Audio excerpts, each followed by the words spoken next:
Welcome back to the West Coast. To begin the second half of the 2025 Integrity OCTANE Series season, we do it in perhaps the most contrasting way possible compared to how it all began. You'll remember that in February we went to the Daytona International Speedway, the 2.5 miles way circuit. It's in the name, and of course it needs no other introduction. It'll be a little bit different today, however, as we instead take it to the twists and turns of the Sonoma Raceway, technical circuit that requires finesse from end to end. Welcome back to the Integrity Racing League live on FTN. It's the 6th race of the 2025 Octane Series, and we've got ourselves a new championship leader in Ethan Lane. He has once again reclaimed the top position, and he's ready to do battle to keep it his way. The Sonoma, California, where we are tonight. It's great to have you all watching. I'll be your host for tonight's event.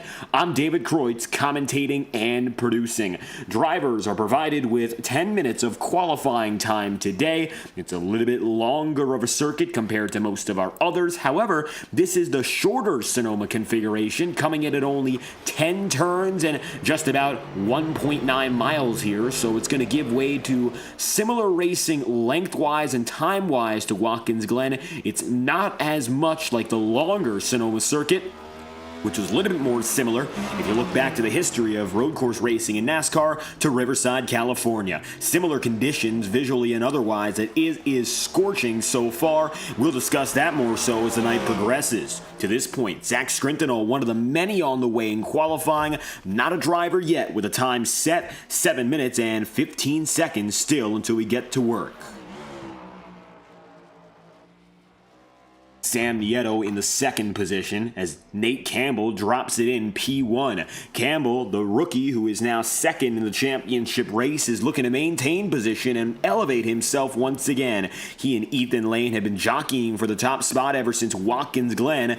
The Glen race in the Octane Series was really Lane's awakening for the field. He took it up to the top of the points, briefly battling against Blake Cannon. Just 3 weeks ago, we had 6 drivers within 25 points. Now, the top 2 are separate by 27, and the top 6 are split by 81. So quickly, you've seen the difference and the disparity of Ethan Lane versus the rest of the field. So far, he's on top again, and you'll see Lane pole position by 45 one-thousandths of a second.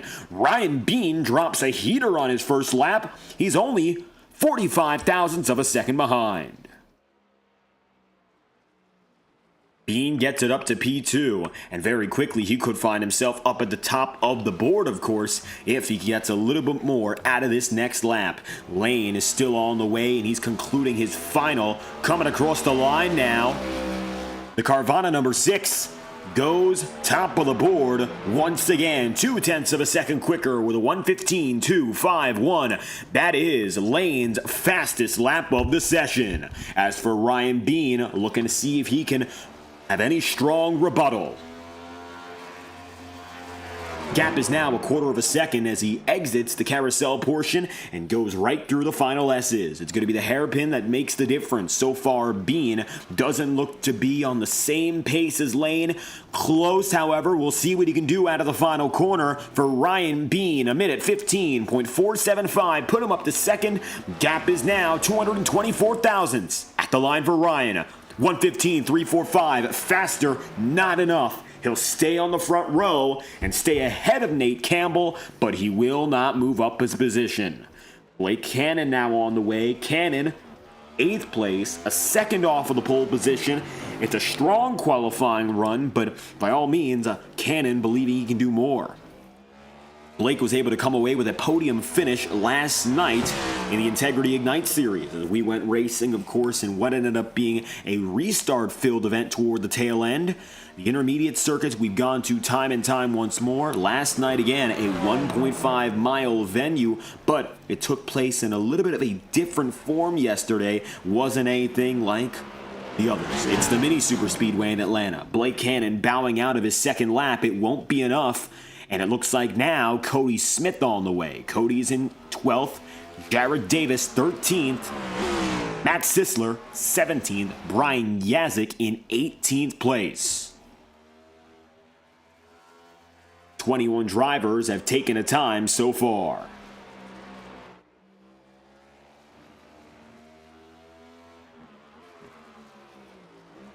Yazik coming toward the hairpin here.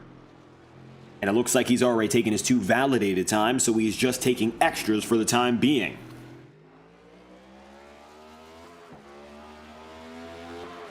Bobby Keith for his second and final lap. First one was a 1:26. He's going to bring it down 4 seconds, but maintains the same position. So for Keith, it's 21st, as all the heavy hitters have now taken their times. It looks like all but one driver with the lap set so far, and that's going to be Randy Fiash the field is waiting on. Kyle Trudell heading to pit road. Blake Cannon forfeiting his final lap, as did Don Stevenson. Jared Davis is now on the way in the 19.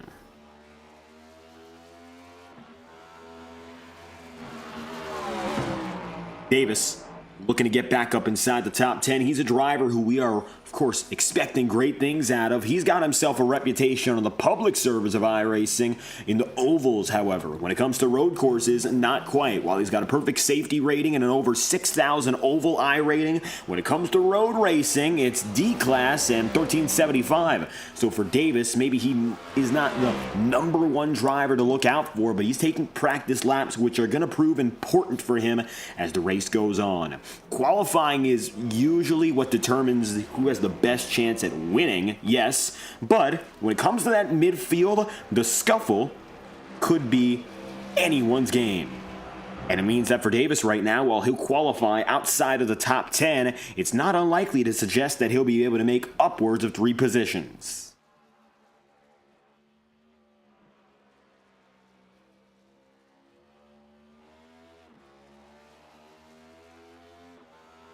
Twelfth place for the 18 car of Smith here. Tom Wetmore in the 51 getting up to 5th, and he's also going to be taking some extra practice times. Interesting that of the top 10 drivers, he's the only one still on the circuit doing so. He and teammate Blake Cannon are going to be doubling up in qualifying for top 10 places.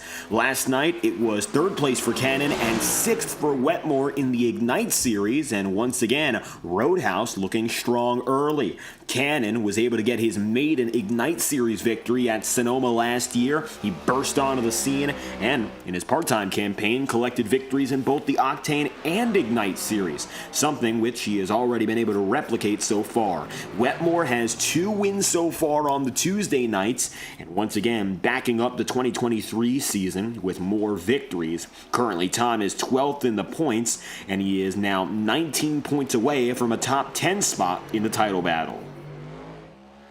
So evidently, Wetmore has a lot to gain, and he is showing the signs he's going to go out and take it. 49 seconds left on the clock and counting down. Tom's still out there. Randy Fiash has opted not to go on the circuit. Cody Smith, 12th, still there. And Matt Sisler in the number 93. 10-turn circuit tonight, 1.99 miles in length. We've got 45 laps slated for our main feature. Yellow flags, full course yellow flags, will be disabled unless there is an incident on the first lap which requires immediate attention. However, that is only rarely happened in road racing action here in the Integrity Racing League. And with the field we have tonight of 23 cars, we should be able to avoid such an issue.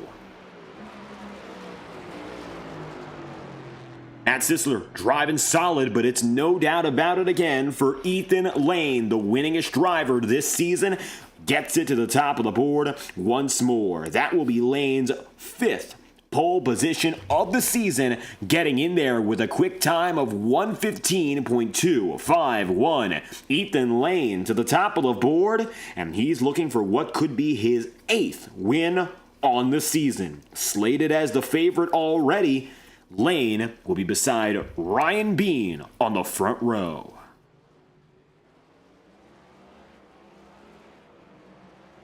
In a state filled with racing, of course, left turn nature, you might have noticed on that scoreboard what it said: think outside the oval.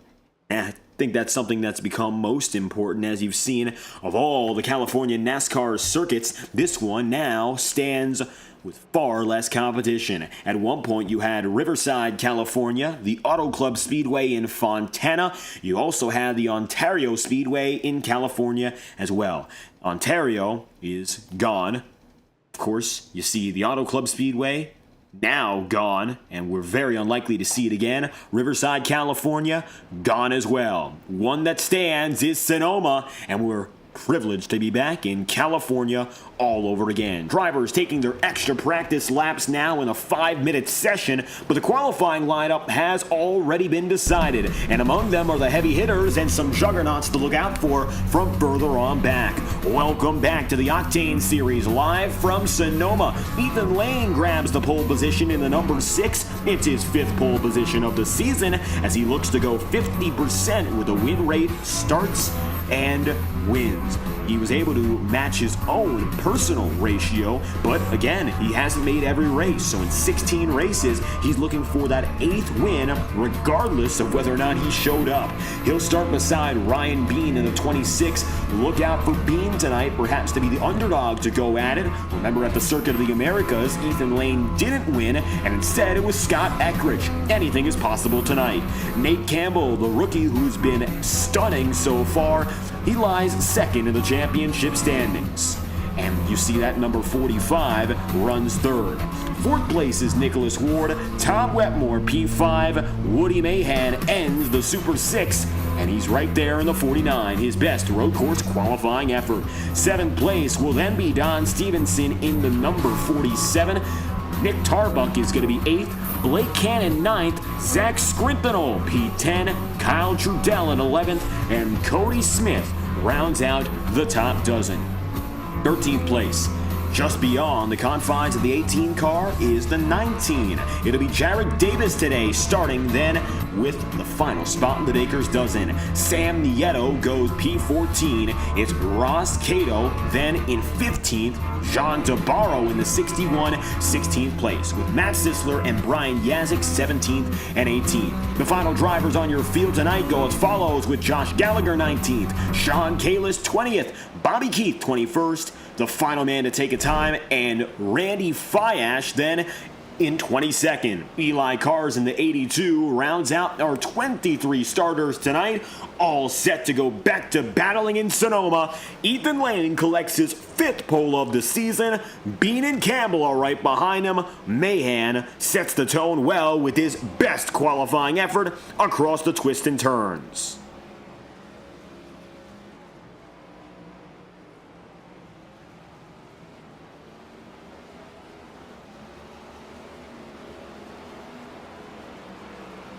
Scrinthal 6th here in this warm-up session as Ryan Bean heads up to the top of the board with his quick time at 1:15.512 here. That time would have put him right where he is in qualifying now, in 2nd. A little bit slower than his best time, but it still is a very solid lap. Qualifying pace and race pace is going to be different, though, for most drivers anyway. We're expecting to see a 1-second drop just by virtue of being careful tonight. Very few drivers have the capability, skill and equipment-wise, to go out there and drop 45 hot laps. Again, Ethan Lane did it in Watkins Glen, but it's unlikely, very unlikely, for everyone to replicate that. You'll see the mid-pack jockeying for position, less concerned about making every apex perfectly and more about keeping the car on the road, and such is the nature of road course racing. Not every driver as skilled at it as the next, and you can't sub yourself out for a ringer and expect the owners, shall we say, the owner of the team, to gain points. Not how it works in virtual racing. You got to leg it out regardless.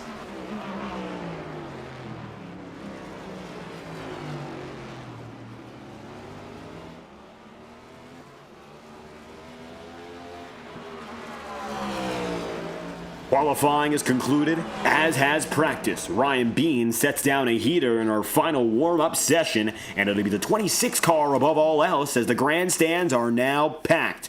Sonoma, California set to come for life, of course again. 45 laps, 90 miles of action here in the West Coast. From east to west, we've been going back and forth recently. On Monday night, we're going to be taking the trip down to Richmond, Virginia, and that's going to be one of the best races of the season, we'd say. The Xfinity car package at Richmond and Iowa is exciting, and it's given us amazing races beforehand. On Tuesday night, however, next Tuesday, we're going to find ourselves, we don't know where yet. Originally, that was our Pocono race, so we're not quite sure where we're going to end up yet. We'll pack our bags and find that out before our next broadcast, however, so we'll leave you with that as soon as we got it. Ethan Lane is looking to continue the torrid stretch he's been on as he eyes win number 8. He's been unlike any other so far in the field this year, and it's shades of last year where he collected 14 wins. With 14 races to go, he's on pace to do it all over again.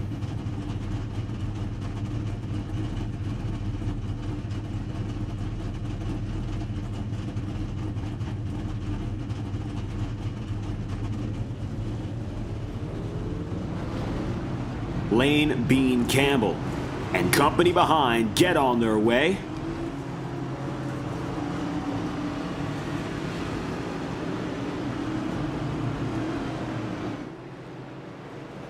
New iRacing pace car, you might have noticed.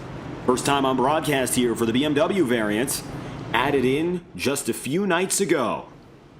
Getting its first laps in Sonoma. Among many exciting developments in that iRacing update, the Gen 4 stock car finally officially coming to pass in its early 2000s form. I wouldn't be surprised if we saw that on FTN by the end of the year. We just don't know when or where that's going to be. No promises yet, but I would be highly shocked if that's not the case by even the end of this summer.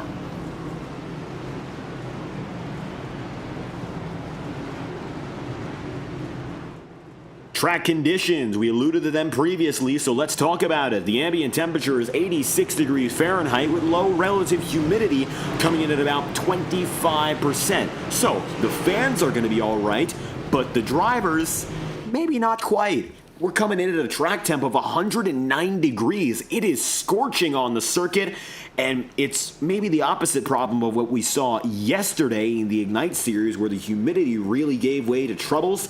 The heat, just a straight up heat, I think is going to be the worrying factor for drivers today. It's a warm track, a lot of elevation, a lot of changes in speed. And that means that unless you're very careful, you might start to see some tire fatigue. The next gens have previously not been known for wearing out a lot at the road courses. That's something drivers have frequently criticized this package for. You might remember, we had a big update last week. The tire model has changed. So here's to the unknowns as Ethan Lane and Ryan Bean get us going once again. For the virtual Sonoma, California, Ethan Lane leads us into the opening stretch. We're back on a roll from Sonoma. Contact already sends Campbell high and Ward 4 wide, but we're underway and clean.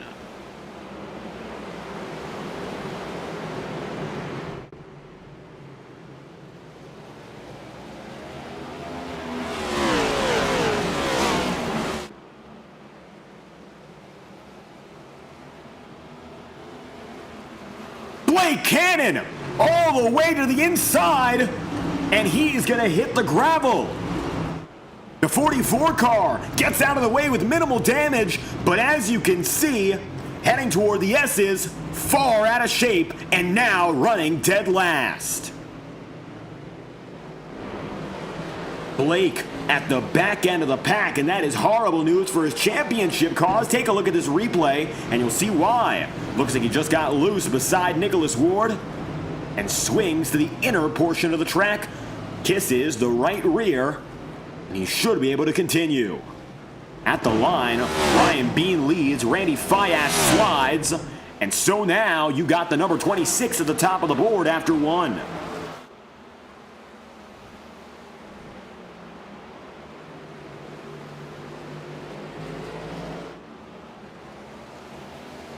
Bean leading over Ethan Lane by 9/10 of a second here.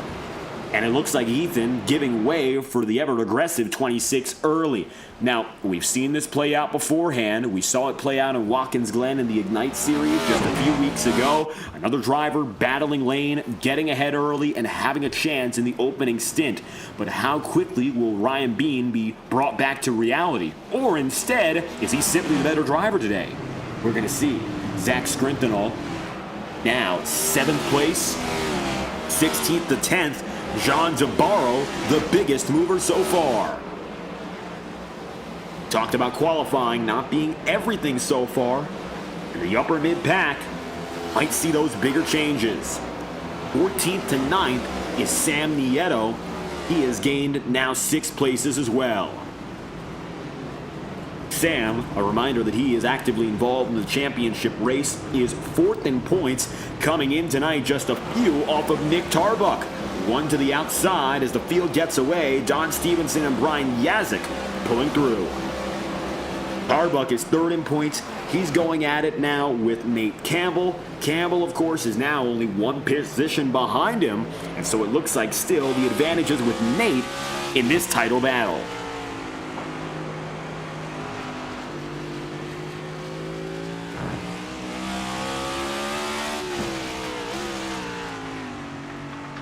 Three laps in out of 45 here.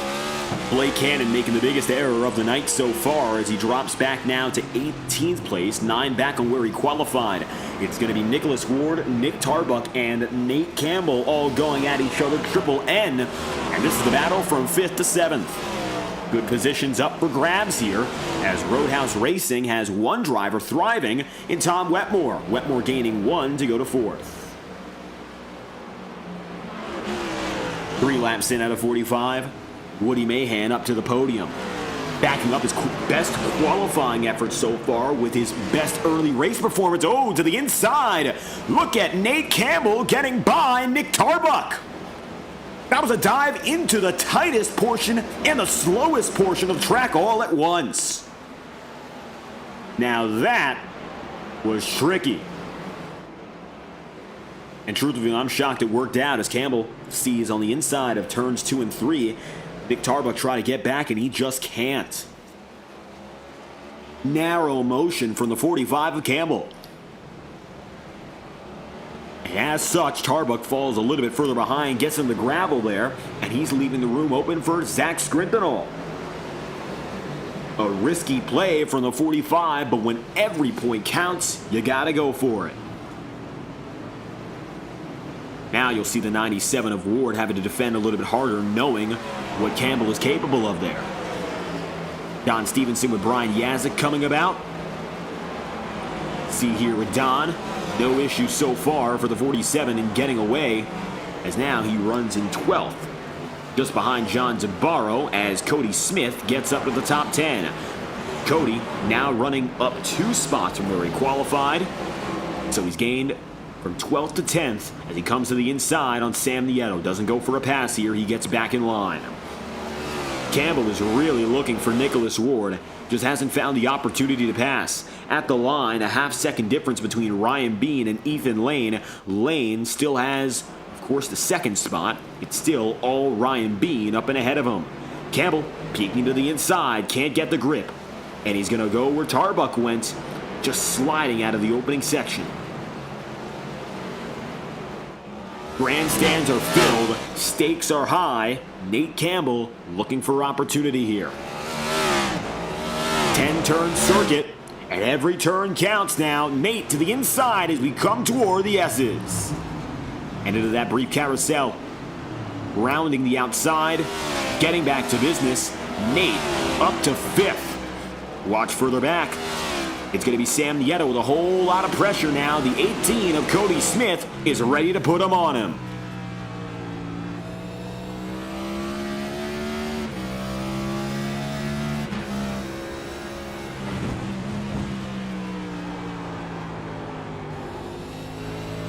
Cody, not a great exit. Out of 9 and into the hairpin. Just losing a little bit of speed. And now trying to pull it as Sam Nieto goes way high. Going to be side by side on the final rundown. At the line for Nieto, still his spot. Top two drivers within 0.4 of a second. They have a 6-second gap to Woody Mahan. Remarkable run so far from Lane and Bean, and we're only 6 laps in. Of course, for Woody Mahan, it has still been the race of his season so far, gaining 3 positions from an already very strong qualifying spot. Woody so far really looking to capitalize on the potential this race brings, and perhaps his best opportunity to run up the qualifying pylon, of course, for the championship and a playoff spot. So far, Mahan 27th in points, so he's got to first crawl up to the top 20 for any consideration. Of course, a podium like this is critical for just that. Among the best and ahead of many of them, Mahan still leads Tom Wetmore and Nate Campbell into the hairpin once more. To the inside, Campbell goes on Tom Wetmore. Quick pass, and it could be double trouble. Ward just can't quite get through. Tom Wetmore defends but loses a spot that drops him back to 5th. Campbell gets up to P4 here. Damage control is necessary if you are Nate Campbell tonight, and it looks like so far his goal is going to be to make the difference in position between Lane and himself only 1. If he can get up to Woody Mahan, knock him out of the podium, the difference between Ethan Lane and Nate Campbell would at least currently only be 2nd and 3rd. That's not a lot of distance when it comes to position. Even if on track, they're very far from each other. That isn't counted in the point standings. What is counted instead is, of course, where you are rank and file. Ryan Bean having the ride of his life so far, and Ethan Lane has not let him forget that he can lose it at any moment. For Ryan, he currently finds himself top 10 in the championship standings. He is 103 points back on Lane in 10th. To this point, he has collected 7 top 10s and 3 top 5 finishes, and has yet to come to victory lane. His consistency has, of course, been remarkable to this point, being one of the drivers, many of which, who's gotten at least 7 top 10s, and he's up with a group of consistent guys who are mostly veterans, even though Ryan is stepping into this seat and this spot of pressure as a brand new coming driver, a rookie at that. A little bit of a bobble as they come toward the carousel and into the S's. Ethan Lane gets an opportunity. The 6 looks to the inside. He has the apex, but he doesn't have the position. Bean is still going to beat him out as they go toward the opening left-hander. Lapper ahead, Eli Cars the 82. Ethan, no choice but to get back in line and get ahead of Cars by waiting it out. Switchback maneuver, Lane takes the high side to exit the S's. That'll give him the advantage into the right-hander, which leads toward the hairpin. One opportunity for Lane this lap. And it looks like with the apex, he's got it made. Ryan Bean stays high. Lane wiggles. They'll remain right at each other's throats. And in fact, Bean might have the edge at the line, coming toward turn 10. Ryan Bean leads by 28 thousandths of a second. If Ethan Lane can stay side by side through 1, turn 2 could be his by the apex. But Bean surges with a higher lunge that sends him off the track. Ethan Lane takes the race lead back after 9 laps. Your pole sitter's in control again. It was a matter of when, not if, for Ethan Lane as he reclaims the top position. And that was fundamental defense and offense from both drivers. Bean, who had such a strong run up turn 2, inadvertently sent himself into the gravel, and that was the losing move in that ordeal. Tricky, I'll tell you that much. For Ethan Lane, though, the Toyota Camry gets his recovery and redemption. Bean holding off very well into the hairpin, even when he had to ride on the outside. And just like that, the power dynamic has shifted again in the front row. Woody Mahan stays in 3rd, while Nate Campbell continues to chase to get inside the podium here. And he's chasing big. Matter of fact, he's lunging into the hairpin. That's going to send Mahan high, and he'll respond quickly with a pass. Nate Campbell to P3. Woody Mahan falls for the dive. and gets himself out of trouble, and in that same sense gives away a position. Wetmore side by side for 5th place. He's going to lose another. Nick Tarbuck takes the spot.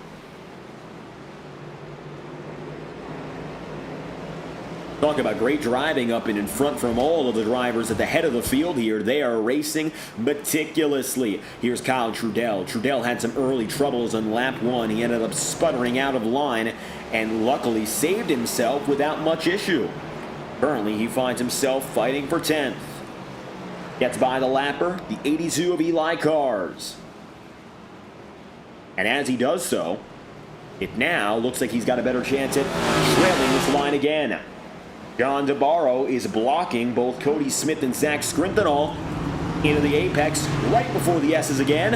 Oh, Cody Smith got close but couldn't find the room. 1, 2, 3, 4. From DeBarro down to Trudell, these are the battles for 8th, 9th, 10th, and 11th. Whichever of them leads has that top position. Whichever trails has the bottommost. And of course, you got it in between.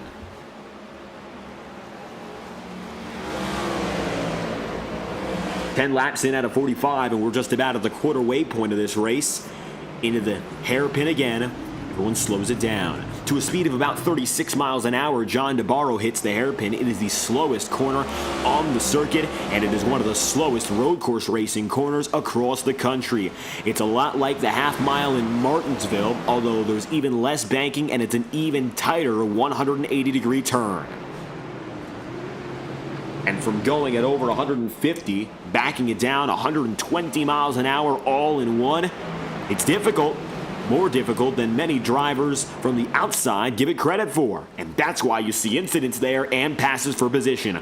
Double trouble, Trudell passed by Scrintinol quickly. Cody Smith seeing John DeBarro send it high. Oh, Zach Scrintinol into the inside barrier. And much like Blake Cannon, he's destroyed. Scrintinol takes it to the pits, retires immediately. John DeBarro stays in spot. Cody Smith gets away, but for Scrintinol here, here's the replay. What happened? Was there contact with Trudell? Looked like he had the spot ahead of him. And oh, the curb. He drove on and off the curb, and the underside of the car gave way. Watch on board with Scrintinol, as it looks like he just got ahead of Trudell. The problem wasn't the 84, but instead, the way he took that corner. That is not at all what you like to see. Unfortunately for Scrintinol, he was having himself a solid run. At that time, he was fighting inside the top 10. Slam. And that's a race ender. With Scrintinol out of it, you can see now drivers heading toward the hairpin again.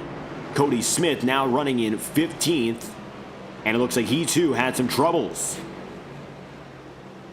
Take a look back. Smith finding himself far behind where he previously was. And you'll see there's Scrintinol. The 18 of Smith got away, only for him to have his own incident. Bobbling early into the S's. And it looks like hitting those curbs. Kyle drops out of the top 10. That brings Blake Cannon back into it for the first time since his incident. The lap 1 kerfuffle he had very similar to Zach. The only difference is Zach hit the wall. Blake slid out of line. Into the hairpin. Blocking on Kyle Trudell. Cody Smith spins it around. Gets out of the way. Kyle Trudell blocks low. Cannon made contact. But the 18 of Smith gets the worst of it and has to come down a pit road this time by. After a solid run last night, looks like again he'll have to head home early. 13 laps in out of 45, Ethan Lane now leading by a second and a half over the rest of the field.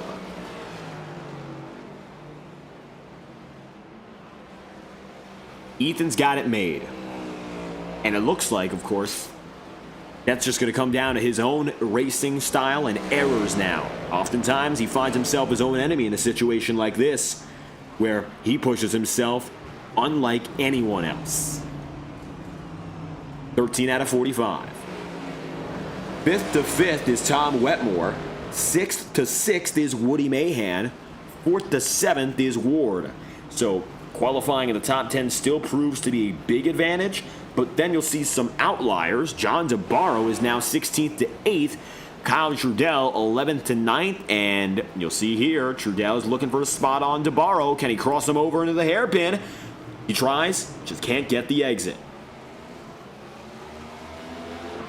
DeBarro on the 61 was remarkably close there to losing it, but just some good defense, and that's something that has become more expected out of these drivers, of course, as they gain that experience throughout the season. This is our 3rd road course race on the campaign, and you become more familiar and acquainted with defending with the package that you've got. In the road course swings, of course, that we've had, some races have been in the playoffs. We still have one more road race on the schedule. It's the Charlotte Roval on September 15th. So we are not done racing the twists and turns just yet. We still have one more dance with left and right-handers. Kyle Trudell really pressuring John DeBarro big. Not any contact yet. Oh, that might have been a little bit of it. And into the S's now. DeBarro knows he's got to move or move out the way. Let's see if he can move ahead and try to keep that spot. Kyle Trudell setting up for the exit and into the hairpin again.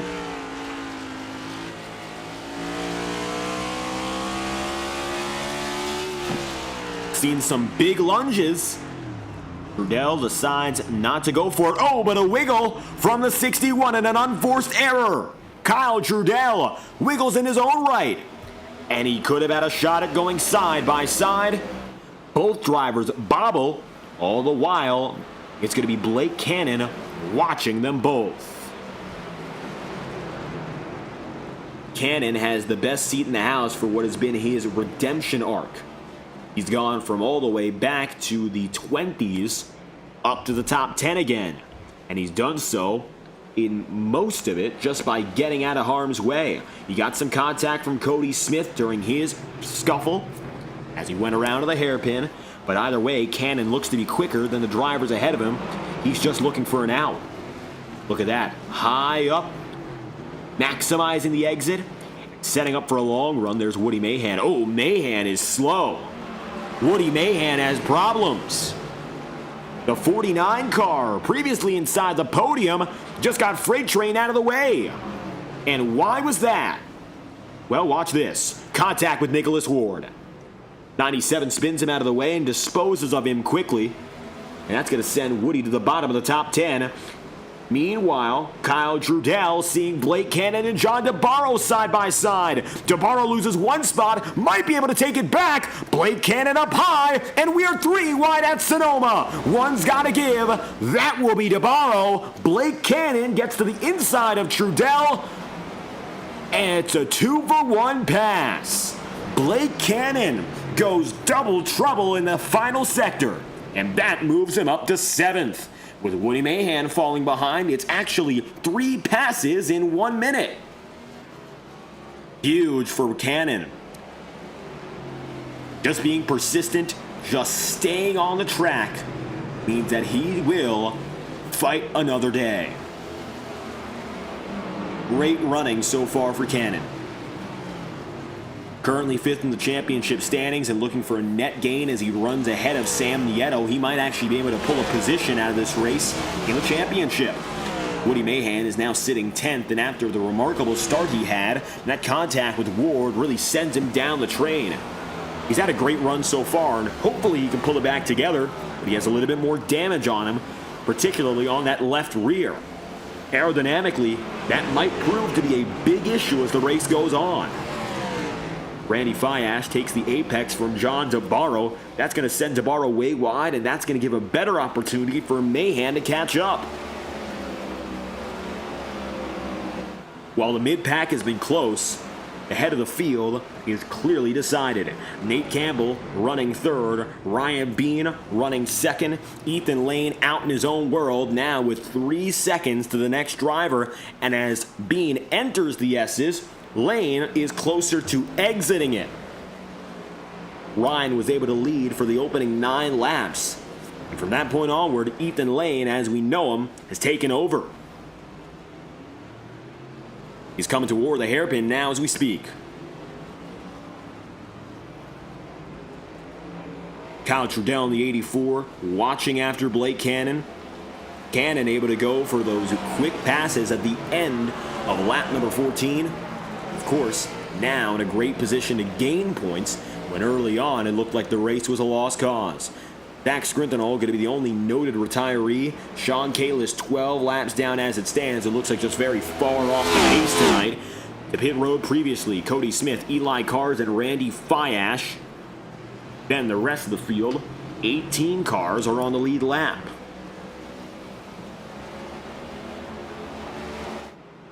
Fifth to fifth for Wetmore. Oh, Nicholas Ward way wide as the lapper of Eli Cars was on the apex through one and shot out.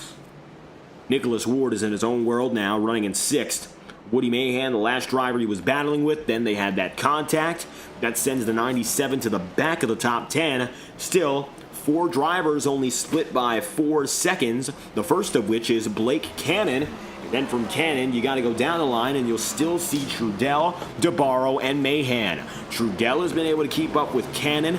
DeBarro might have a thorn in his side by the name of Woody Mahan, although so far, Woody hasn't quite gotten up to him. It's close, but I think the pace gap is going to mean that the 49 car is going to lose more than anything else.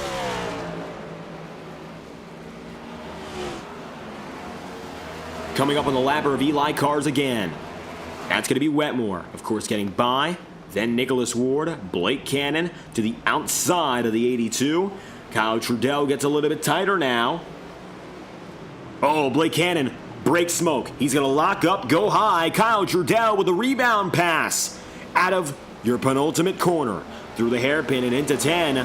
Cannon is going to squeeze him up top. He'll have the apex into the first turn. He'll take it. He'll bring the spot back. Just a minor mistake from Blake Cannon. Trudell taking the room that Blake left him so quickly. Cannon proves he's got the spot for a reason. And Trudell drops back. It is as cyclical as it gets.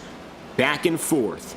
Back and forth. 19 laps in out of 45 comes Brian Yazik in the number 55 car, running in 11th, gaining 7 spots to this point.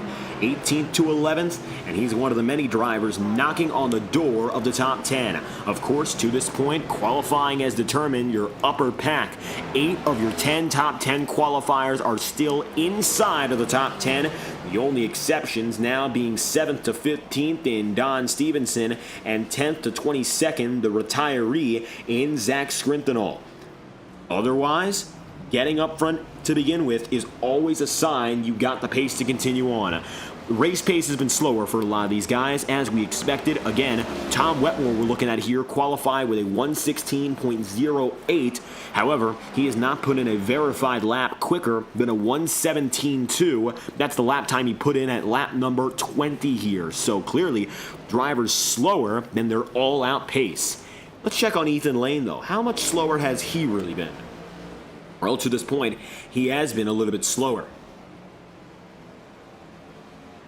You're looking at the times. Lane has been consistently in the 1:16, 1:17 range. His fastest lap under racing conditions was a 1:15.513. That would have been good for third in qualifying. But even for Lane, unlike Watkins Glen, where he was setting the fastest laps more than halfway into the race on old rubber, it looks like tonight that tire fall off is going to be a little bit more realistic. One has blown up on pit road. Cody Smith, the car is smoking, and I think that is it. Just like that, billowing out of the Next Level Racing Chevrolet, Smith is going to have to pack it up and call it a night. Sam Nieto is the final driver on the lead lap now. It is in jeopardy of going one down here.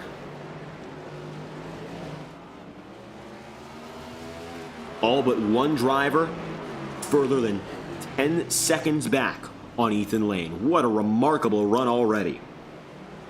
Nieto qualified 14th, and it looked like early in the race he had a chance of progressing upward, but ever since that point, pace hasn't gone his way, has himself in a few scuffles. So now Sam finds himself quick to lose a lap as Lane is coming up. Don't think we're going to see all too much defense here. Ethan goes high, Sam Nieto backs it down so quickly. It's only going to be 15 on the lead lap. Blake Cannon and Kyle Trudell have been the tightest two drivers in the field. Even though Trudell got passed, it looks like not only has he had a few chances to get it back, but also Blake Cannon has not been able to leave him. Clean Air maybe not playing the best of roles for Cannon so far because Kyle Trudell is right where he was more than 5 laps to go. Tom Wetmore with Nicholas Ward. Ward trying to get one from the 51. This will be for 5th place. Wetmore's had the advantage in this fight. Ward is now looking to get back up there and take it for himself. 22 laps in out of 45. Next lap will be your halfway point. Take a look behind the 51 of Wetmore and you'll see just how close Ward has gotten.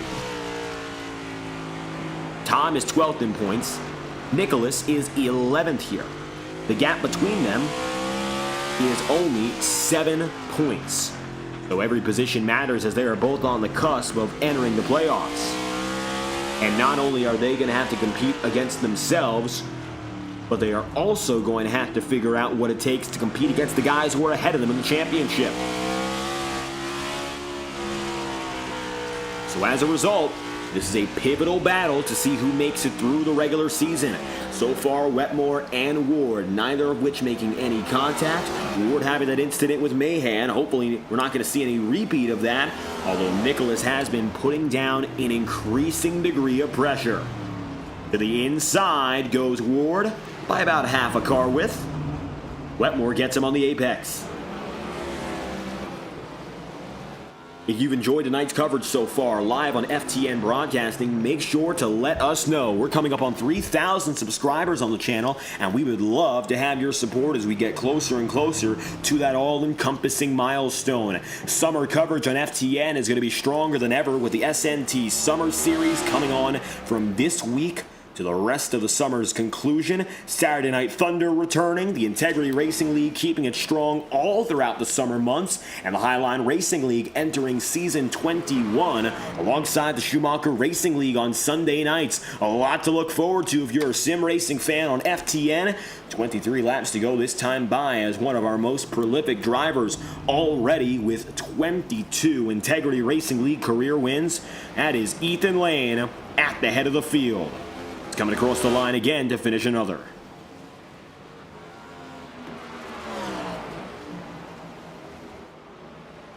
22 laps remain, and we would like to thank our partners at Whiplash SimCams, providing our cameras all throughout the year.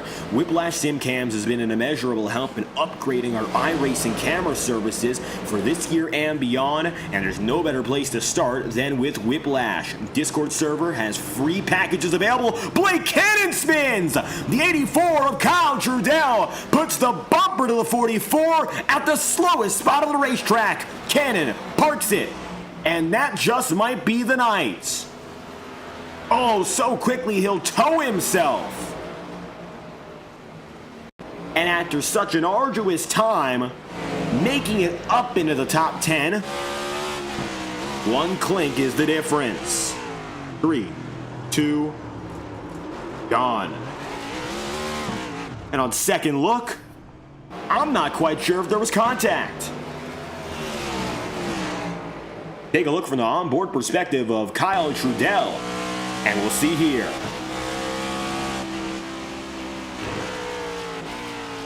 Cannon is done for the day. He retires it right after the spin. It's going to cost him in the championship. It looks like after all, he'll finish outside of the top 10. Ooh, wow. I don't believe there was contact. Looked like it at first, but Kyle Trudell just watched it happen. Blake Cannon gets loose, spins it out right in front of him. 21 laps to go, retires. Trudell is going to get himself up to 7th by virtue of that fight. Tom Wetmore stays out. Nicholas Ward now hanging the pit road, and we've got our pit cycle on the day. The one and only now on the move. Cody Smith has gone to pit road, as has Scrintinol and Sean Kalist, but it'll be Nicholas Ward, the first of which to come in, a notable fighter in the lead lap. He's going to come in after 24 laps. The magic number has already been reached, which means that no matter when drivers decide to go in, they should be good to go for the night. That is not a concern. Woody Mahan and Brian Yazik are having the tightest battle on the racetrack now. Woody falling back to 10th, got it back up to P9, but it looks like Yazik might just have a shot to take one. And to add to that, how about Jared Davis? Davis has been outside the top 10 all day, but we were expecting he'd at least have a chance to pull it further up.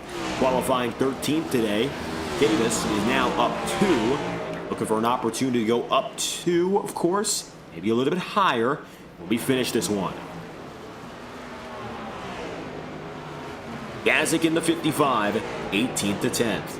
He is the biggest mover of the race to this point. Woody Mahan has dropped 3, and that's, of course, partially due to the contact he had with Ward. Otherwise, just falling down the ladder, but still remains in the top 10. At lap 25, you'll see Nate Campbell come in, Tom Wetmore, and Sean Kalist is there, as is Kyle Trudell. Ethan Lane remains out. And it looks like now, drivers making it to the opening apex once again. Mahan gets a little bit more clearance. And Yazik now might be coming up on Brian. Of course, that's Jared Davis. At lap 26, Campbell opts in. And he gets back on the way, now running in 6th. So when everyone goes in for that final pit stop, that will be it for the cycling tonight. Not looking at a multi-pit stop race, instead just a one and done. Pretty simple, pretty fundamental strategy. Oh, Woody Mahan goes around. Mahan! Shades of Cannon and Scrintinol. Backs into the wall just before the S's. He was on his own there. That's going to cost him. Watch inside the cockpit. Maybe we'll see what led to it.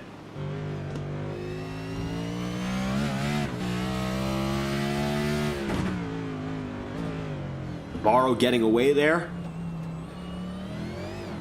Just hot-footing it in second gear. And the car came around.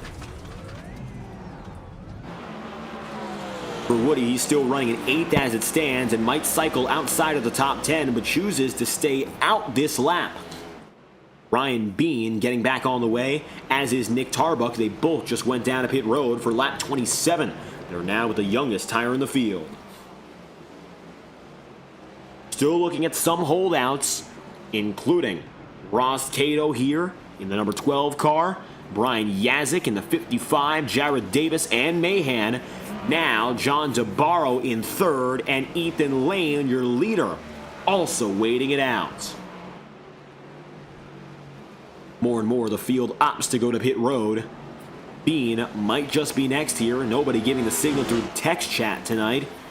So it remains a little bit of a mystery, but with 18 laps to go, you also don't want to stretch this run too far because that means you won't have time on the new rubber. So for Ryan Bean, his call, stay out.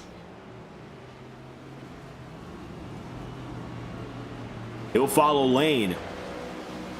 Right now, Bean is on the way. Nick Tarbuck in the number 4 car. Coming in at lap 27.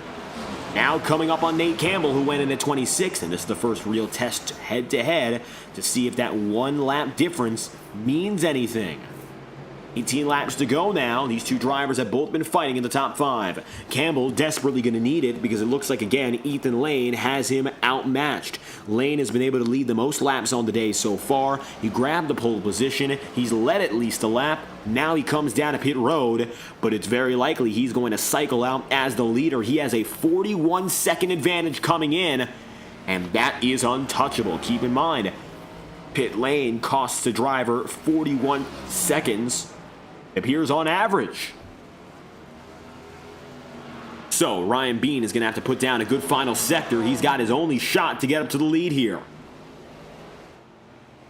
Pushing at full speed, getting to the exit of those curbs and using them. Good apex here will be necessary. Hugging the inside, not hitting the tire barriers. Ethan Lane is on the way now. Coming back up to speed, Ryan Bean is nowhere close. It won't be enough.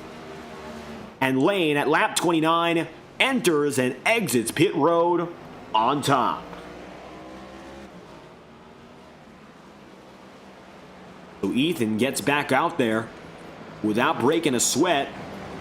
Don Stevenson coming up on Woody Mahan here. Mahan's still in 8th, but keep in mind, again, he has to go down a pit road, and he is still holding out. John DeBarro, more of the same for the 61. Seeing drivers really stretch it to the max here. And it's an interesting call, not one we often see at a track like Sonoma, where drivers want to push it to the 3/4 marker. Again, we're coming up on lap 30 out of 45. So 2/3 of the way at the minimum. Might see drivers push it even further than that. Brian Yazik with Jared Davis. Mahan still holding here, but your leaders have gone in. That's a pivotal battle to watch between Lane and Bean, but it looks like tonight Ethan Lane has him beat. Unless he makes any other errors or Bean really turns up the heat, right now Ethan has gotten away and is looking to settle the score for his 8th of the season. 16 laps to go.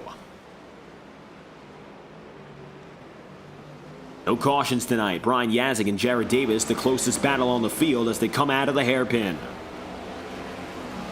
Take a look aboard with Davis as he continues this fight. Currently, Yazik has him by a good half second.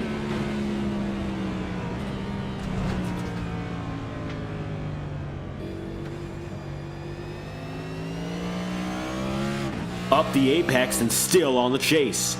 Jared Davis there with the 55. Brian has gained, as has Davis. And so far, if you look at their gains together, with Brian Yazik gaining 12 and Jared Davis gaining 6, it's a gain of 18 spots across the two drivers overall. Looks like Yazik has the advantage. Meanwhile, Nate Campbell and Nick Tarbuck just about as tight, even though this spot is going to be a podium placement they're fighting for. These two drivers have gone down to pit road, and they're looking to finish the night off strong. Nate Campbell a little bit wide. That's going to give Tarbuck at least a 10th or 2 back.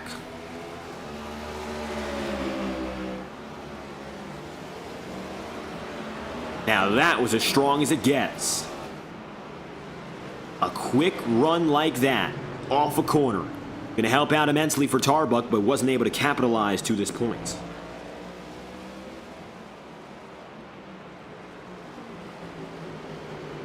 "15 laps to go. Brian Yazik and Jared Davis still within a second, as it is between Tarbuck and Campbell here. Top 3 could be decided within the next coming laps.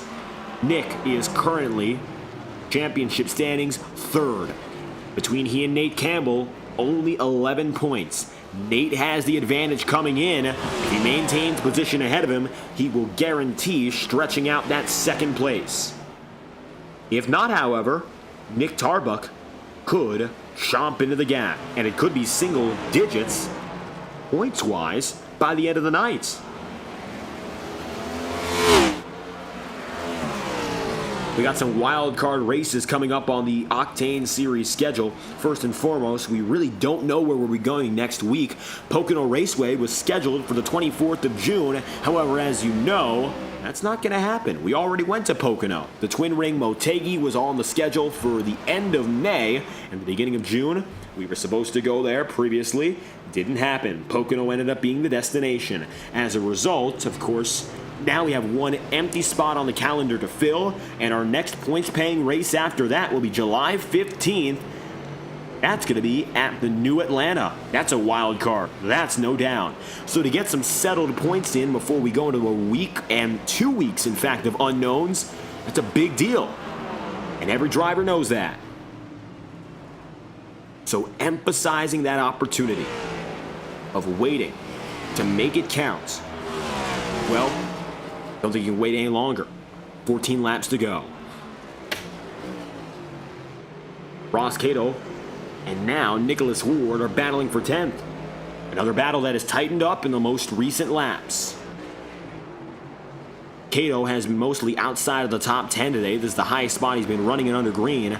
And it looks like Ward so quickly will take it to the apex and beat him out. Cato not going to give him much a fight.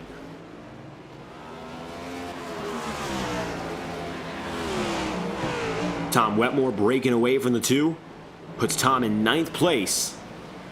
All the while, we got one that spun. And you'll see the dust coming perhaps from John DeBarro there.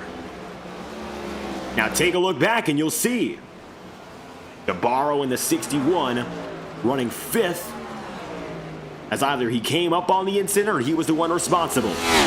Check this out. And it looks like, yes, DeBarro's going to go for a 180 half spin and keeps position. He was ahead of Jared Davis enough to maintain, and oh, he goes into the gravel again. Davis is really moving on him. John's got to watch out now. He's cost himself upwards of 2 seconds with 2 blunders.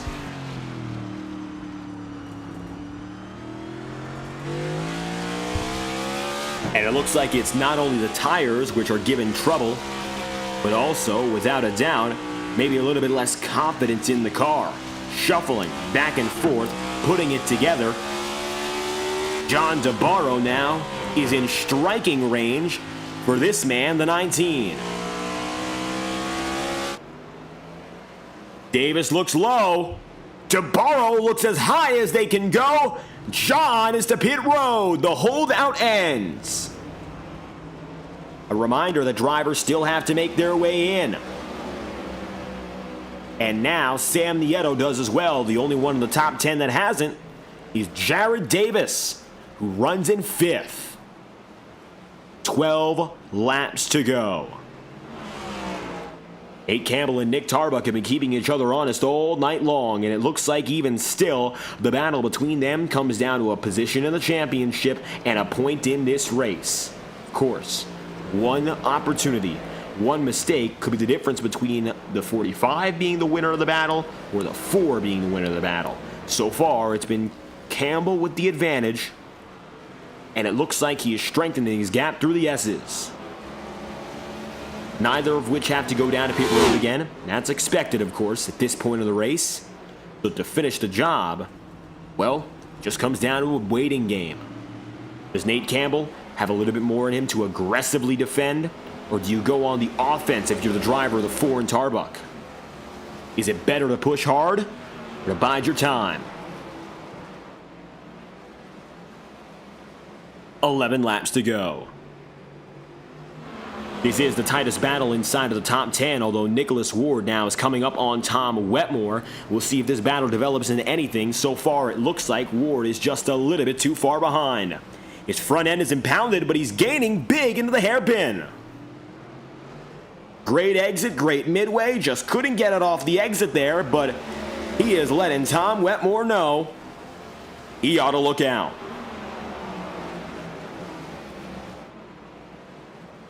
Into the opening sector. Wetmore so far is 48 seconds behind Ethan Lane.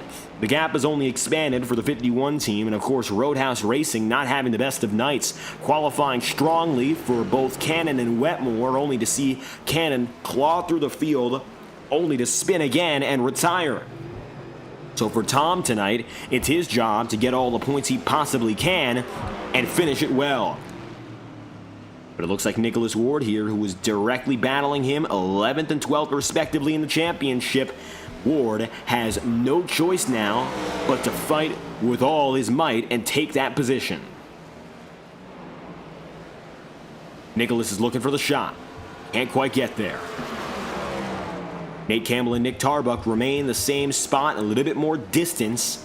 We'll keep you posted on that battle if anything changes. Ward to the hairpin.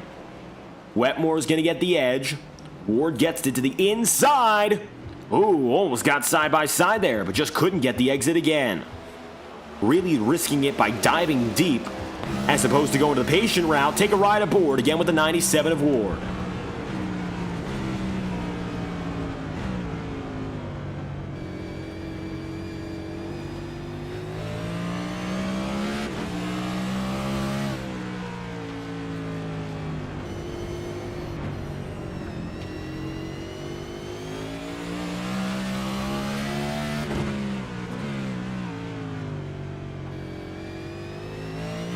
Ninth place, fighting for 8th, Nicholas Ward knows the gravity of his circumstance.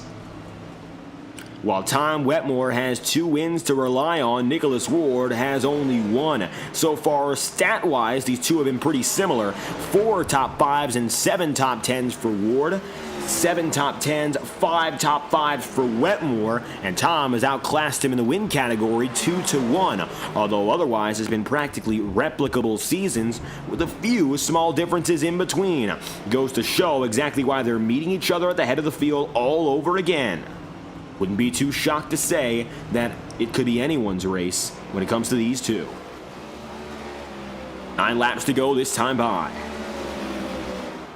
A remarkably quick race to this point for Wetmore and Ward, of course. I don't think they're focusing on the time. They're more focusing on the experience. You don't get a break when it comes down to road course racing. Without yellow flags, as we run them in the Integrity Racing League, every minute is on the battlefield of the racing track. You only get that break when you go down to pit road the one and only time. That gives you a minute to reset, regroup, and go back at it again. Perhaps it's most exciting that every moment matters. At the ovals, you oftentimes can rely on getting at least one break in the form of a caution. Well, it's not the case here. We're coming up on a double lapper pattern with Bobby Keith and Eli Cars. Keith gets out of the way quickly in the 92. Eli Cars is up next. Eli, right in front, goes to the outside. Tom Wetmore really missteps through the apex there. That gives Ward the shot through the outside to exit the S's with the position and taking the lead over Wetmore. Wetmore, side by side, nearly contact. Into the hairpin. Tom has it on the higher groove. Ward has it below. Shades of Ryan Bean and Ethan Lane, but this time Ward finishes the job out of 9. Into lap number 38, Nicholas Ward takes 8th place. Oh, what a joust for position and the culmination of 20 laps worth of racing just in that exchange. And I would say the lapper had something to do with it there. Tom Wetmore adjusting himself poorly, and when he tried to put it back together again, so quickly did Ward get right to him. Not at all what you would like to see if you're Wetmore. And he's going to shake right there. You can see he's trying to get every ounce out of it. He just couldn't. 7 laps to go. Up in front, Nick Tarbuck and Nate Campbell. Looks to be a pretty static fight here, and really not much of a fight when you look at it. Instead, it's all Nate Campbell. Campbell has been able to break away. The distance is in his favor. The advantage is all his. And as a result, the number 45 of Nate finding himself with what will be a comfortable podium if he can just keep himself going. Oftentimes we say it'll be comfortable, but that's only whether or not the driver pulls it through. It's very easy to make an error that can cost you several seconds at a road course, even when you have track position. That's something almost any driver would know well. Road course racing, very different from how you see it at those ovals, where tenths of a second make the difference. Instead, several seconds can be traded back and forth.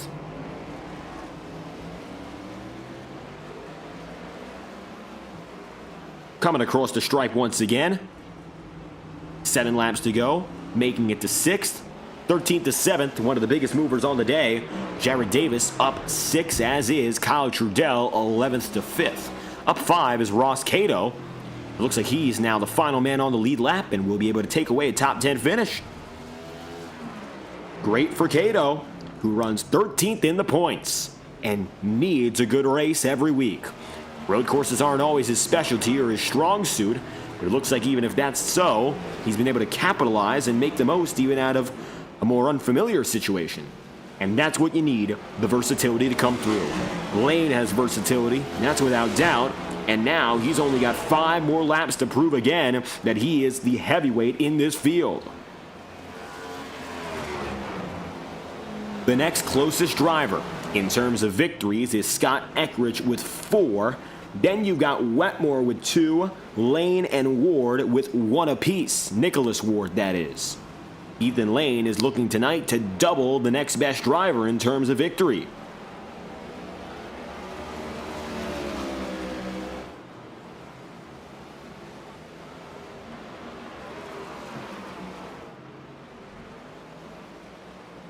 Looking at 5 laps to go for the Carvana number 6. Nicholas Ward now sees Jared Davis coming his way.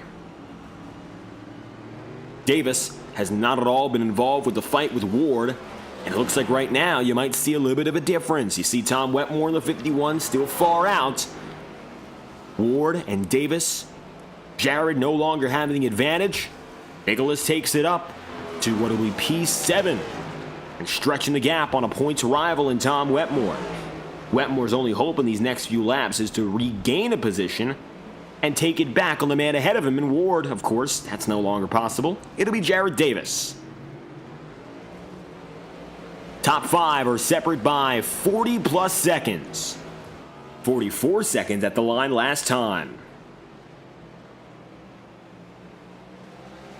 Goes to show the difference between being the best of the best and being one of the best in a race like this. Ovals don't give that opportunity. Some road courses don't. Watkins Glen keeps drivers tightened up. Sonoma, California may be less familiar. This short circuit also not always what we see. The longer course for the Sonoma, California circuit is often in use, and we've gone to big racing circuits before, like the Circuit of the Americas Formula One configuration and the new NASCAR Cup circuit. So maybe drivers adapting a little bit differently compared to expectations. And the technical nature of Sonoma doesn't help most drivers. It helps the best of the best, and that is exactly why you see Ethan Lane doing what he's done. Coming to 3 laps to go. Nate Campbell and Nick Tarbuck, 0.3 of a second is the difference again. The rotors are shining on that number 4. He's giving it everything he's got. Take a look aboard now with your 4th place man.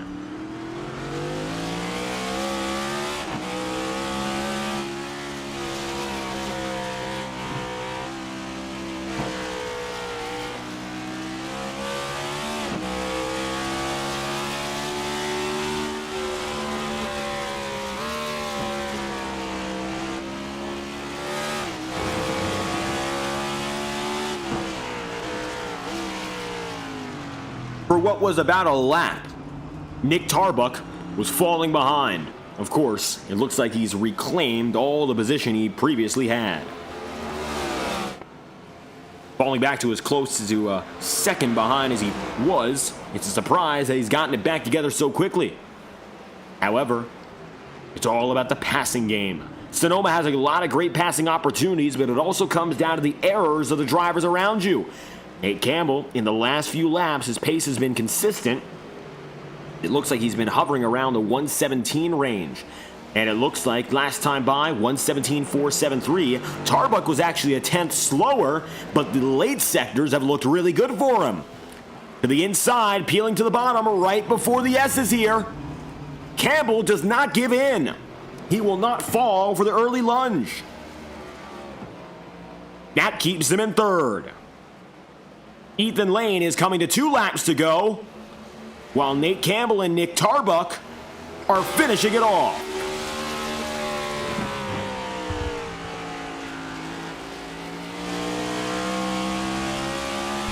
The better part of 4 miles remain to settle it amongst each other.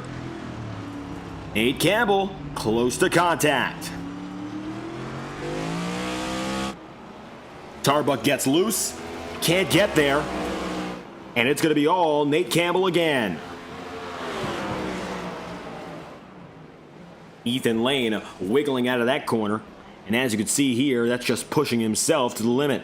Last time by, he ran at 116.419. For reference, Campbell at 117.325. So, Lane is a second a lap quicker almost each and every time by. The only driver who's been close again has been Ryan Bean. Bean running 116.597 the previous time around.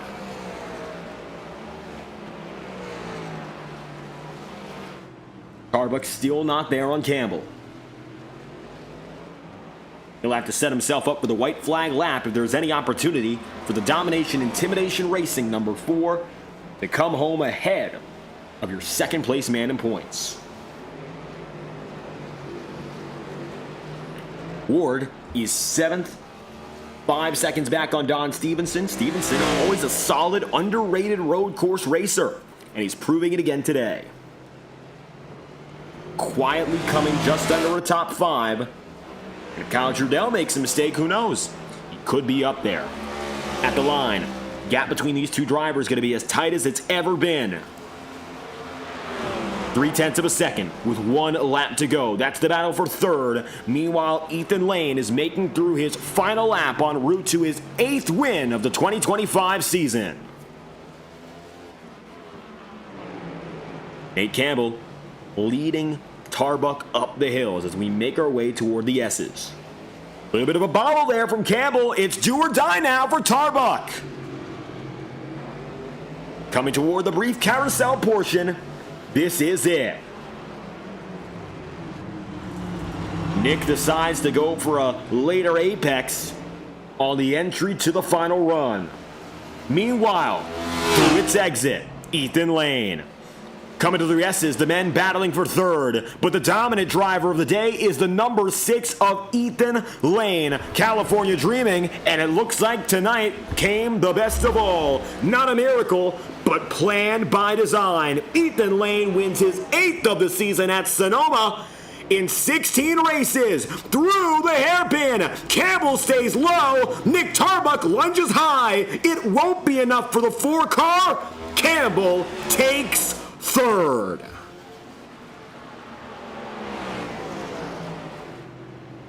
Ethan Lane leads all but 9 laps today and converts pole position number 5 to victory number 8.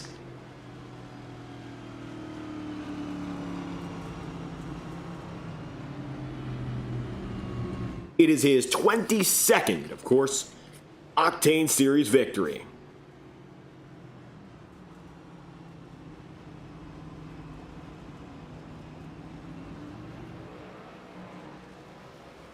Dominant tonight. The only way to describe Ethan Lane's performance in the Carvana number 6.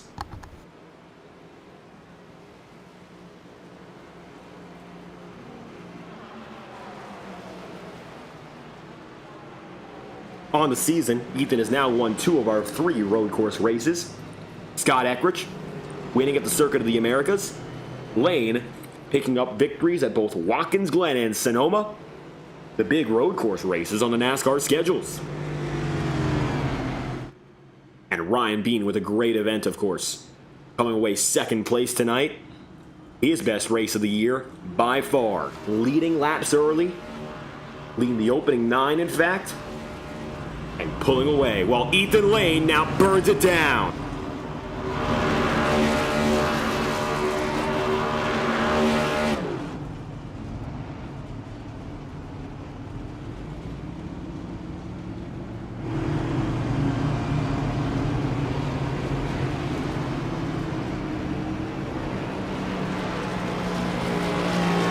Across both series, Ethan's had the most opportunities of anyone to tear down the track this year. And in the Octane Series alone, it's his 8th.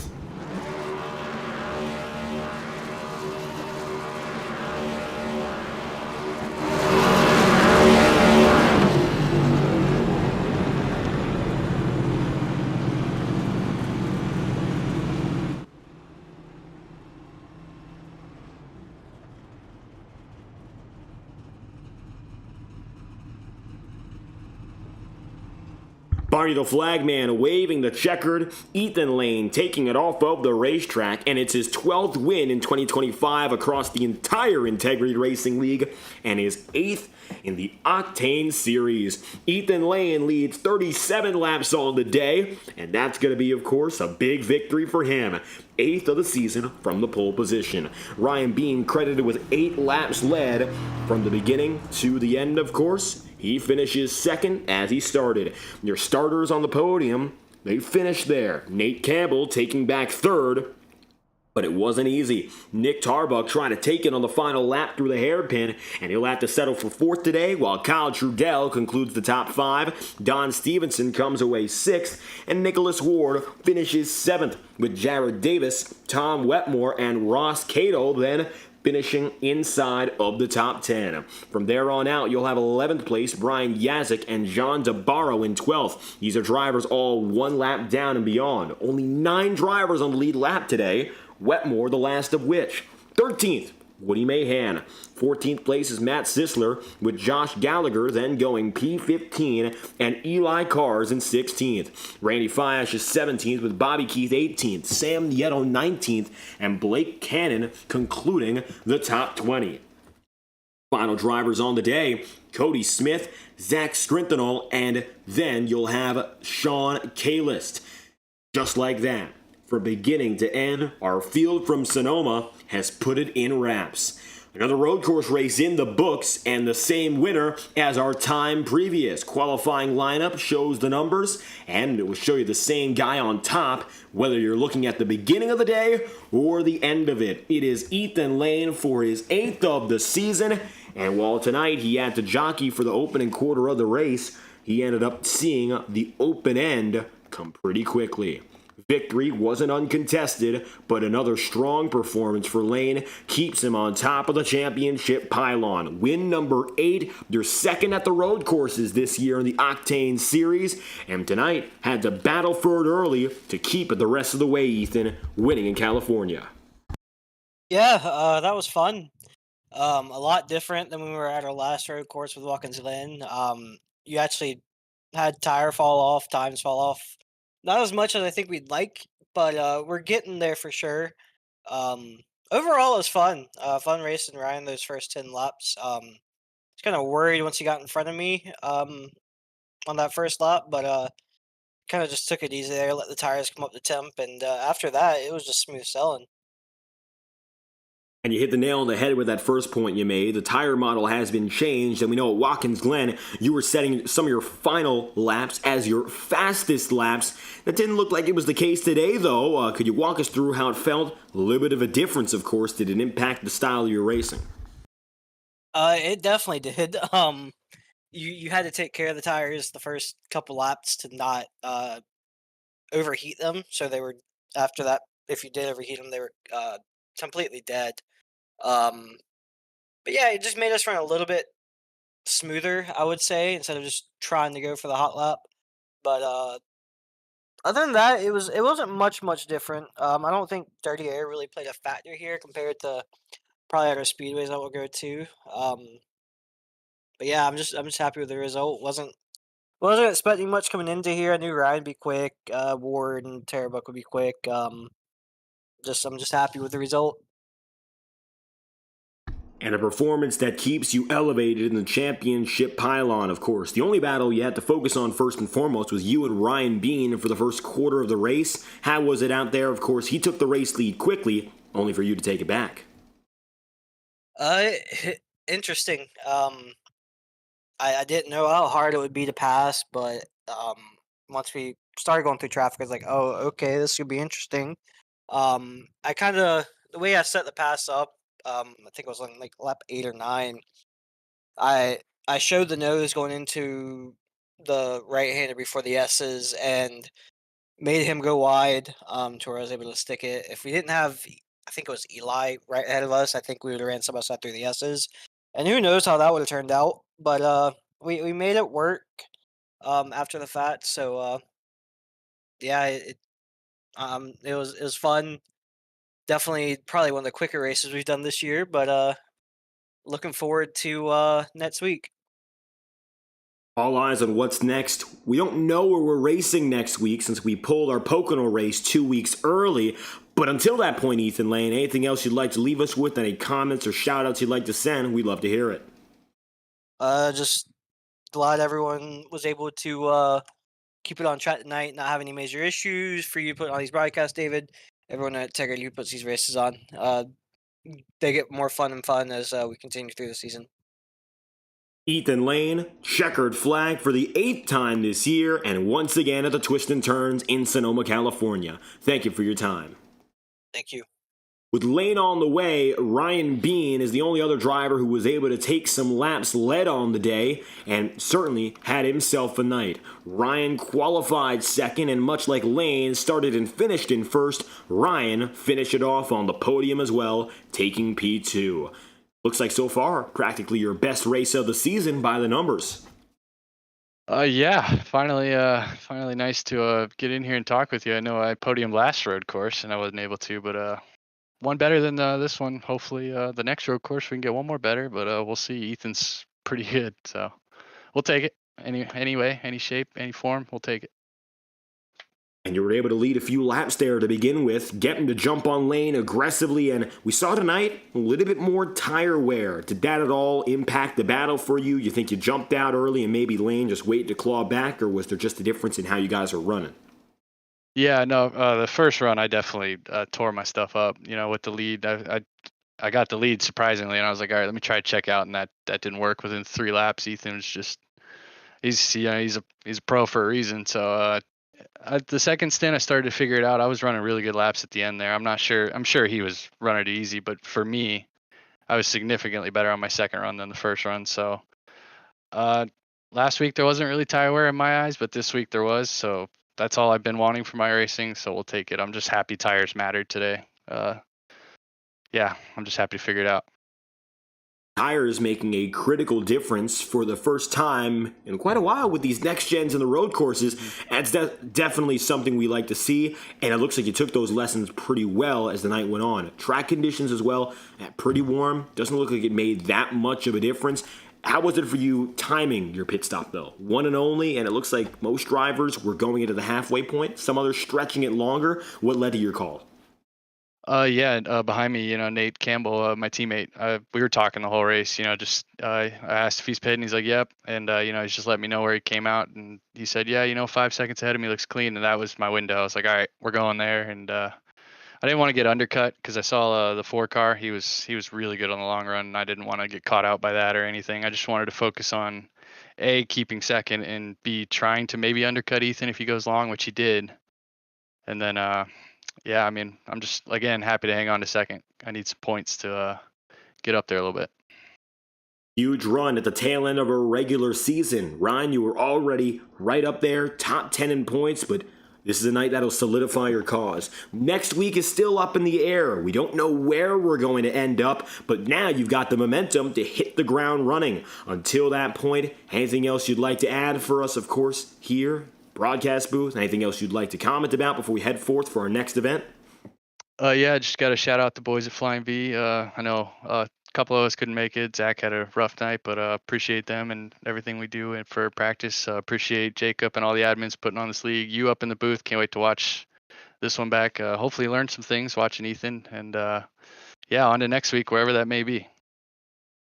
Ryan Bean gets the job done inside the podium and pulls for the best race of his season in his rookie run of the Octane Series. Thank you for your time, Ryan. Yep, have a good night.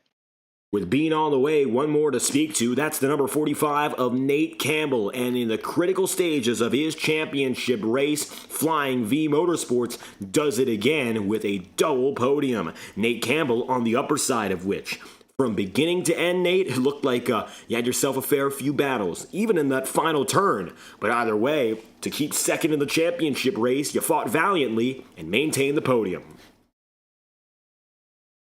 Yeah, I had a good race, honestly. Pretty happy with it, given all that's going down the last few weeks for me. I actually just became another dad to my second child, so that's happened in the last 12 days. So I'm running on fumes here.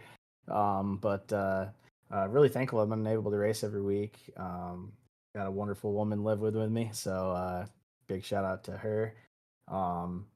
But yeah, just really happy with this race, honestly. I mean, that first turn sucked. I mean, obviously Ryan Bean's my teammate there, so it's not fun getting in it with him there in the start. I feel like if I would have had better track position there all night, I could have stayed within at least 5 seconds or so of Ethan and Bean there. But all in all, I'm pretty happy with it, and I got a fresh new paint job the last few weeks, thanks to Ryan Bean again. So big shout out to him there. Rocking that Assault Industries car, so love the way that thing looks. But love this racetrack, love this combo. Always really run good here, and happy to be talking to you for only the second time this season. I figured it'd be a little bit more, but I'm going to Daniel Hemrick this thing, I guess. You're pretty quickly back on the racetrack first and foremost, and the energy wasn't gone tonight. Of course, you mentioned you, Ryan Bean, doubling it up on the podium for the Flying Bee Motorsport Brigade. And a team element, of course, you can't draft, you can't work with someone directly there, but do you think at all having that team emphasis, or rather team assistance, shall we say, do you think it worked out in your favor at all for you or Ryan? Yeah, I mean, our other teammate, Zach, he unfortunately had a DNF there, but he let me by earlier in that race, on the first couple laps there. So big shout out to him. And it's always a big help having Bean. I mean, he's our road course ace, so it's always great being able to learn lines from him and watch him, see how he does it, and help inspire me to try to go out there and keep up with him. Tires made a difference tonight in strategy. I think that's something everyone noticed, and for that final battle between you and Nick Tarbuck, it looks like you went down to pit road just one lap earlier, but he got right to your back bumper, and he surely let you know of it quite a few times there. Now, it looks like even if you had older rubber, you held on better, so how tricky was it for you to defend in that situation? Yeah, definitely had to bear down there on those last 5 laps. I knew he was a little bit better than me in the long run, and I definitely had to take advantage early. I knew right after that pit stop there, I knew if I didn't get around him early that I was going to have a hard time passing him again later on. So I was real thankful to be able to get in front of him there. And honestly, ran really clean laps, those last 15 laps, and held him off. And, shout out to him too. He could have dive bombed me there on that final hairpin if he really wanted to. And he didn't do that. So mad props to him. I chatted with him after the race a little bit, and it was a good conversation there. So big shout out to Nick. Nate Campbell, second and third for Flying V Motorsports. And before we head off to the unknown of next week, we're still waiting to get that confirmation of what's up next. It looks like winning your sails to keep second in the championship. Anything else you'd like to add until we race again? Honestly, no. It's been great running with everybody this year, and I'm happy with my performance. There's really not much I can do, and we have a pro in our league, so all I can do is try to beat him and hope that he makes mistakes like he did earlier in the year, and just keep that door open for me. But we'll see how she goes. So thank you. Nate Campbell, P3 on the day, wrapping up strongly from Sonoma, and it looks like today teammates make it work out. Thank you for your time. With Nate Campbell on the move, the 45 car back quickly to the racing circuit, and exciting developments in his personal life. Either way, with a child, of course, he comes back and finishes strong. The energy was there for Campbell as he finishes third. Ryan Bean goes second in the 26, and Ethan Lane leads 37 en route to his 8th win of the season. Dominance is one way to put it. Another way to put it is he's got the stuff. We've known it for a while now. His 22nd Octane Series win and 26th overall victory in the Integrity Racing League comes as no surprise at another road circuit, some of his favorite type of track. He just got another load of it again. Qualifying, racing, all said and done, and from beginning to end, you saw what happened here, live on FTN. We'll be back with next week's coverage, and as we mentioned a few times now, we're still determining whether or not the Twin Ring Motegi is a viable circuit. We would like to go there, but we noticed that the iRacing setup, not the best now with this new next-gen package, so we're either waiting on a recovery package to make some changes to make it viable, or we won't be racing there at all this season and we'll shift it back for 2026.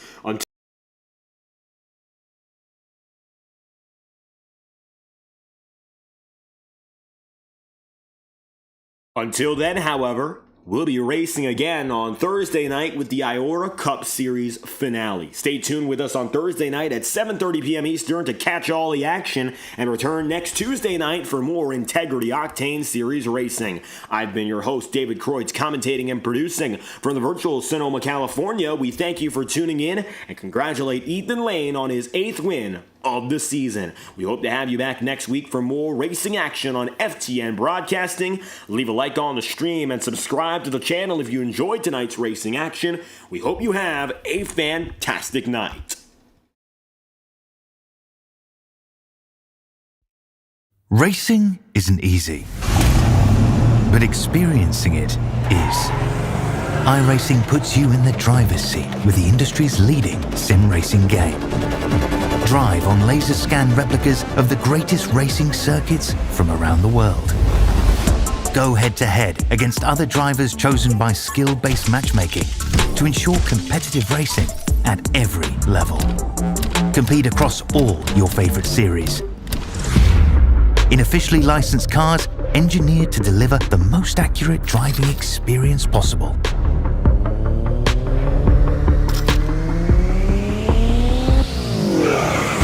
Join a race or host your own with players from across the globe. Race against the computer or in a league with friends. Feel the thrill behind the wheel. Visit iRacing.com.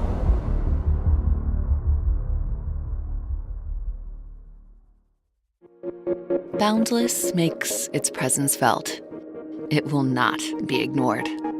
We're helping turn ideas into reality with a wealth of building products that take every architectural style to the next level.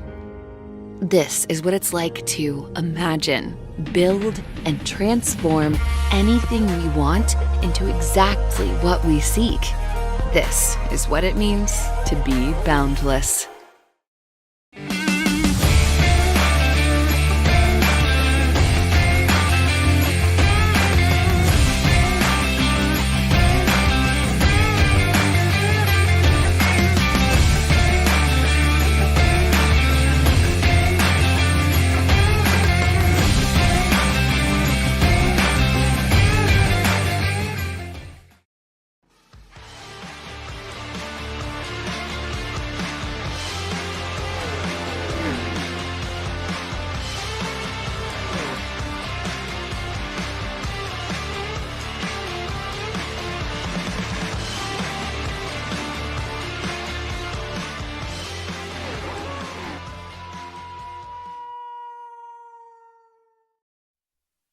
This message is brought to you by the rebrand of Throttle Graphics and Designs. This publication may not be reposted without the authorized written consent of Throttle Graphics and Designs. NASCAR Camping World Ford F-150. NASCAR Xfinity Ford Mustang. NASCAR Cup Series Next-Gen Ford Mustang. Arca Menards. This has been the publication of the redesign and rebranding of Throttle Graphics and Designs. This message may not be reposted, republicated, or rebroadcasted without the authorized written consent of Throttle Graphics and Designs. Thank you, and thanks for your time.